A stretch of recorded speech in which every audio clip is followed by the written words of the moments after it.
Right, so let's delve into some iPhone 13 news today. So we have information about 120Hz LTPO displays going into mass production for the iPhone 13 Pro series and some camera upgrades we can expect with the iPhone 13 series as a whole. So beginning with 120Hz, it's fair to say a lot of you guys have been waiting for this feature for years, and well, according to this new report by the Elec, it seems like the iPhone 13 Pro series is on track to getting 120Hz this year. So the report says that LG and Samsung, which are Apple's display suppliers, are producing the new LTPO 120Hz displays on the next iPhones as we speak. So yeah, mass production has already begun, which is a little earlier than scheduled, and that does make sense because, as you might know, there is a chip shortage and there are many component shortages, and so it's a good idea for Apple to prepare for the worst and just start mass production as soon as possible to get these iPhones out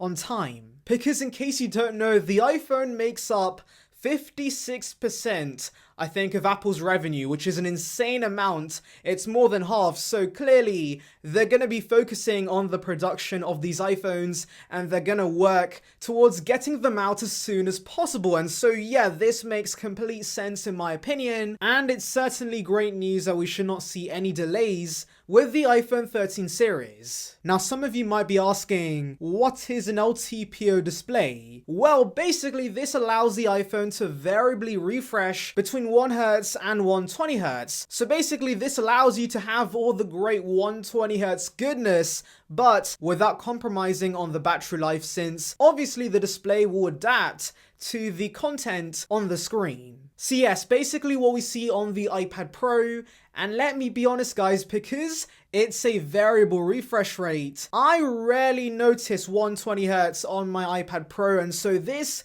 is not really a must-have feature for me. And so yeah, this alone won't get me to upgrade to the iPhone 13 series, but since the Android competition has been offering this for years now, it's nice that Apple is finally catching up to the competition. Anyways, moving on to the cameras, we have some information from Digitimes saying that sensor shift OIS that we saw on the iPhone 12 Pro Max should be making its way to the rest of the iPhone 13 series. So yes, to my surprise, the iPhone 13 and 13 mini should have this feature too. And by the way, in case you don't know what sensor shift stabilization is, it's basically some camera tech we see on DSLRs, but basically this allows you to actually stabilize the actual camera instead of the lens, and so this allows for more stable video and better photos. Now as for the other camera upgrades we can expect, we should see a new ultra-wide sensor with a wider aperture and autofocus, which actually would be appreciated because the difference between the wide and the ultra-wide in terms of quality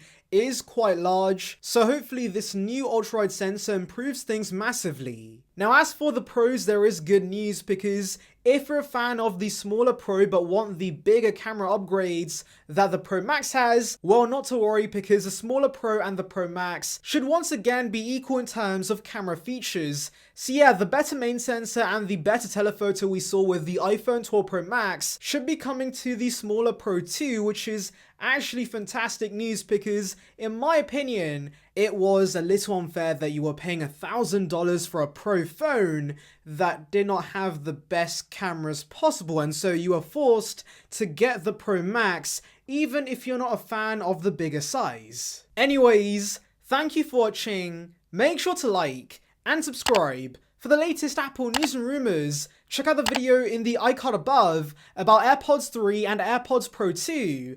And on that note, I'll see you guys in the next one. See ya, peeps.